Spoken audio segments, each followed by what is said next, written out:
কাঁচকলা দেখলেই নাক সিটকাও তো?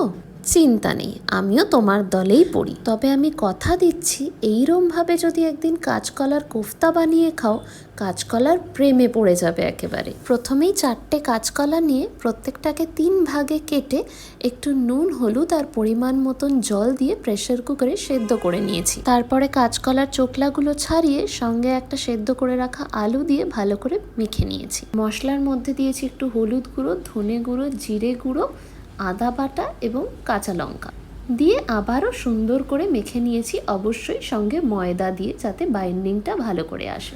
আর একদম ভালো করে মেখে নেবে যাতে কোনো লাম্পস না থাকে। তারপরে হাতে একটু সর্ষের তেল মাখিয়ে এরকম সুন্দর করে বল বানিয়ে একটা কোফতার আকার দিয়ে দেবে। আমার এখানে সব কটা কোফতা রেডি হয়ে গেছে, তো আমি কড়াইতে একটু তেল গরম করে কোফতাগুলো ফ্রাই করে নিচ্ছি। গ্যাসটা মিডিয়ামে রেখেই ফ্রাই করে নিয়েছি আমি এখানে, ভালো করে যাতে দু সাইডই এরকম ব্রাউন কালার চলে আসে। সব কটা কোফতা ভেজে তুলে রাখছি। আর এবার বানাবো গ্রেভিটা। গ্রেভির জন্য একটা ছোট বাটিতে নিচ্ছি আদা, ধনে জিরে গুঁড়ো, একটু নুন, হলুদ, কাশ্মীরি লাল মির্চ এবং পরিমাণ মতন জল দিয়ে ভালো করে মিশিয়ে নিচ্ছি।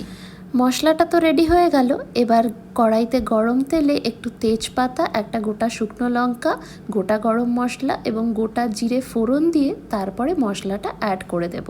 আর তার সঙ্গে আমি অ্যাড করেছি একটু কাজু বাটা। মশলাটা একটু ভাজা ভাজা হয়ে এলে অ্যাড করেছি আমি একটু গরম মশলার গুঁড়ি, এটা অবশ্য অপশনাল, এবং তারপরেই অ্যাড করেছি 1 বাটি গরম জল। তারপরে একে একে ওই ভেজে রাখা কোফতাগুলো এই ঝোলের মধ্যে অ্যাড করে দিয়েছি এবং ভালো করে উল্টে পাল্টে নিয়েছি যাতে কোফতাগুলো না প্রপারলি ঝোলের মধ্যে আর কি চুবে যায়। দিয়ে একটা ফুট আসা অবধি ওয়েট করেছি, আর তারপরে 1 চামচ ঘি দিয়ে ঢাকা চাপা দিয়ে দিয়েছিলাম। আর ব্যাস, তাহলেই রেডি তোমাদের গরম গরম কাঁচকলার কোফতা। অবশ্যই বাড়িতে একদিন বানিয়ে খেও এবং আমাকে জানিও কেমন লাগলো।